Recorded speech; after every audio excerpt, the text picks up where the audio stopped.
Hello everyone, thanks for joining me today in our 11th day of the 12 Days of Christmas video series here in English Without Borders.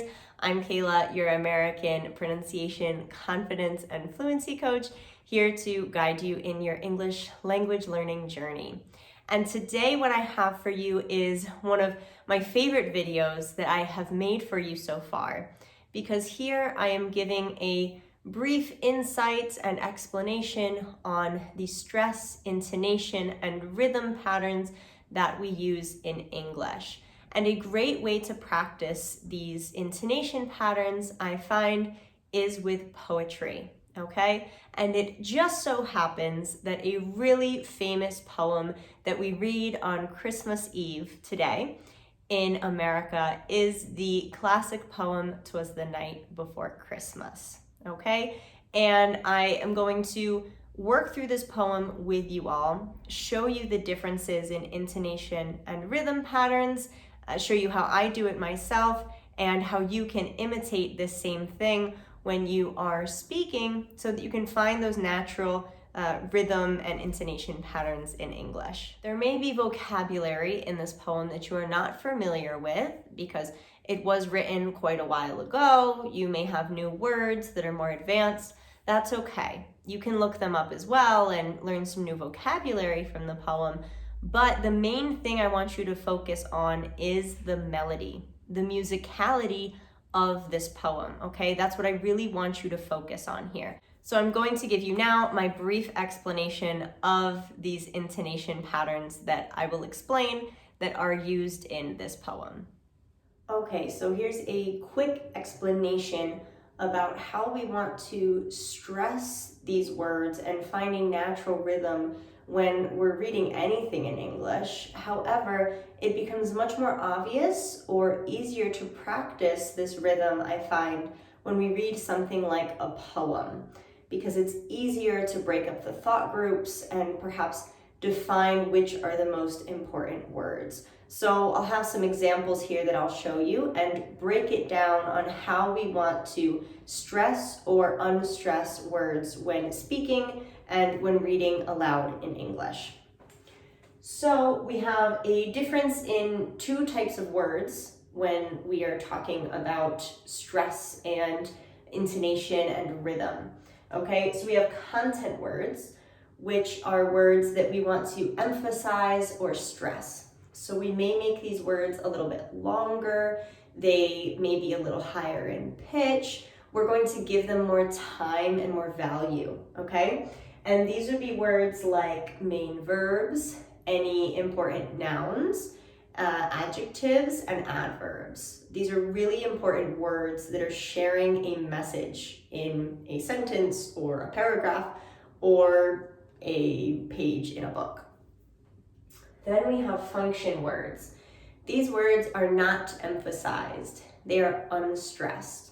So they'll be lower in pitch. We often reduce the pronunciation of these words, and they're not that important for sharing a message.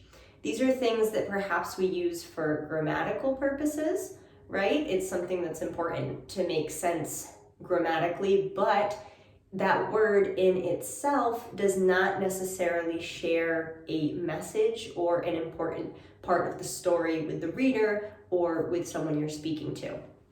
So an example of a function word, these would be like articles, like a, and, the.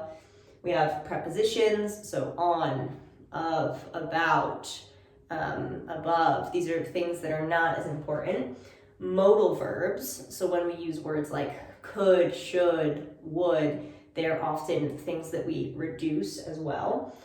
They go a bit quicker, not as important to stress in a sentence. And then the verb to be, for example, is, are. Those are words that we often find are contracted and pushed together with other words, like when we say I'm, your, or we're, right? It's not as important, so it's unstressed. We don't give those words as much time.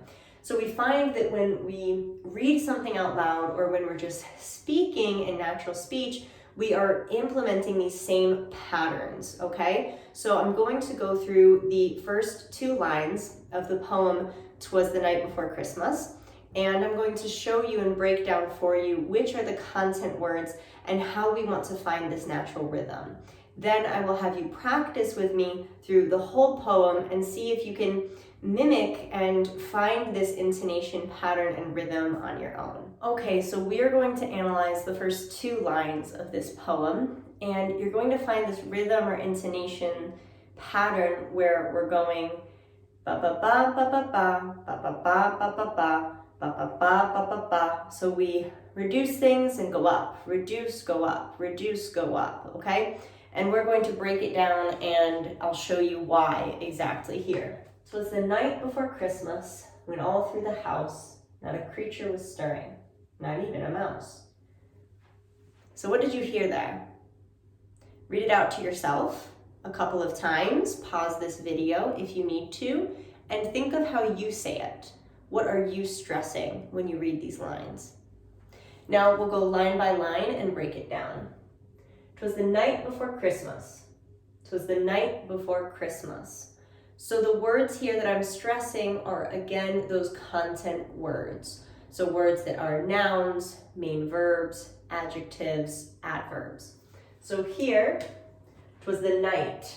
Night is a noun, so we want to emphasize that. The night before Christmas. Christmas is also a noun, so important. So we want to go up in our pitch here. We go, 'twas the night before Christmas. Okay? 'Twas the night before Christmas. And the next line, went all through the house. So we follow the exact same pattern. Went all through the house. Went all through the house. Noun here. Okay, the same thing. Went all through the house. Went all through the house. Not a creature was stirring. So what are the content words that we have in this 3rd line? We have creature as a noun and stirring as a verb. Stirring, if you are not familiar, is to move. Okay, it's sort of a more advanced verb for move. So not a creature was stirring. Okay, same intonation pattern. Not a creature was stirring. So these words, not a, was, 'twas the, when, through the, these are function words. They are not as important. They are not given as much value. So we reduce the emphasis and the stress that we give them when we are speaking or reading aloud, okay? Then the last line here, not even a mouse. So take a guess. If we follow this exact same pattern with our thought groups and the words that we're stressing, which are we going to stress here? Okay, we're going to stress even and mouse. Not even a mouse, okay? And there is obviously a lot of leeway or freedom that we have to change these patterns when we are speaking, and that may change our emphasis or the meaning and message that we want to share. However, practicing poems, just reading them aloud and thinking about that rhythm is a great way to practice how you are implementing your stress patterns, because the way poems are written is that they already have this flow. So it's very easy for you to find that natural rhythm that we have the majority of the time in English. And then you'll be able to understand better the difference when someone is not using this pattern. Why? Is it because they're changing their message? They want to say something else.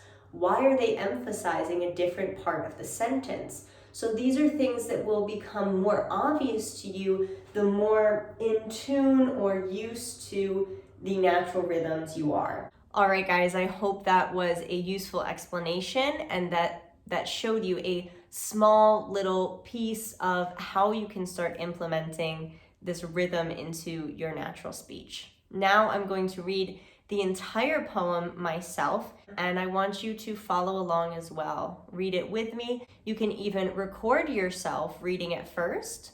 I would recommend you do that. Record yourself reading this poem out loud. Pause this video. After you record it, I want you to listen to how I say it. and compare the two readings. How was your natural way of reading it compared to how I was reading it? Now, if it's the same, that's awesome. You are doing great with your American intonation and rhythm and stress. If it was not the same, however, I want you to think about those content words and those function words. What are you choosing to emphasize? Where is the main part of your message lying when you are speaking out loud or reading out loud in English? So I will read this poem now and go ahead and analyze, really think about the music of it as I go through. 'Twas the night before Christmas, when all through the house not a creature was stirring, not even a mouse. The stockings were hung by the chimney with care, in hopes that St. Nicholas soon would be there. The children were nestled all snug in their beds, while visions of sugar plums danced in their heads. And Mamma in her kerchief and I in my cap had just settled down for a long winter's nap. When out on the lawn there arose such a clatter, I sprang from my bed to see what was the matter. Away to the window I flew like a flash, tore open the shutters, and threw up the sash.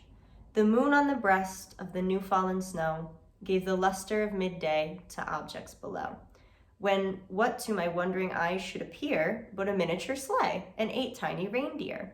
With a little old driver, so lively and quick, I knew in a moment it must be Saint Nick. More rapid than eagles, his coursers they came, and he whistled and shouted and called them by name. Now Dasher, now Dancer, now Prancer and Vixen, on Comet, on Cupid, on Donner and Blitzen. To the top of the porch, to the top of the wall, now dash away, dash away, dash away all. As dry leaves that before the wild hurricane fly, when they meet with an obstacle, mount to the sky. So up to the housetop the coursers they flew, with the sleigh full of toys and St. Nicholas too. And then in a twinkling I heard on the roof the prancing and pawing of each little hoof. As I drew in my hand and was turning around, down the chimney St. Nicholas came with a bound.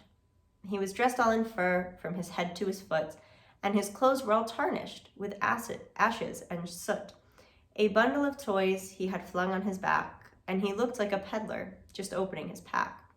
His eyes, how they twinkled, his dimples how merry, his cheeks were like roses, his nose like a cherry. His droll little mouth was drawn up in a bow, and the beard of his chin was as white as the snow. The stump of a pipe he held tight in his teeth, and the smoke it encircled his head like a wreath. He had a broad face and a little round belly that shook when he laughed like a bowl full of jelly. He was chubby and plump, a right jolly old elf, and I laughed when I saw him, in spite of myself. A wink of his eye and a twist of his head soon gave me to know I had nothing to dread. He spoke not a word, but went straight to his work, and filled all the stockings, then turned with a jerk, and laying his finger aside of his nose, and giving a nod, up the chimney he rose. He sprang to his sleigh, to his team gave a whistle, and away they all flew, like the down of a thistle. But I heard him exclaim, ere he drove out of sight, "Happy Christmas to all, and to all a good night." So I hope that that reading really helped you to understand or feel that same rhythm over and over and over again, really ingrain it in your head and think about this when you're reading out loud, especially poetry. Also, when it comes to thought groups, okay, every thought group, we take a small pause in between, even if you don't see a comma. Okay, so think about those thought groups and those thought patterns that you see within a poem or when you're reading out loud a paragraph or a longer story. It's the same idea. Thank you so much for watching day 11 of our 12 Days of Christmas video series. I really hope it was helpful for you. Let me know in the comments below any questions you have about stress, intonation, rhythm, and I'll get back to you. And if this helped you at all, I would love to hear. Merry Christmas Eve to all of you, and I will see you tomorrow on Christmas Day with video number 12 and my special gift that I have for you all that will help you take your English to the next level going into the new year. Okay? I will see you all soon. Thank you so much.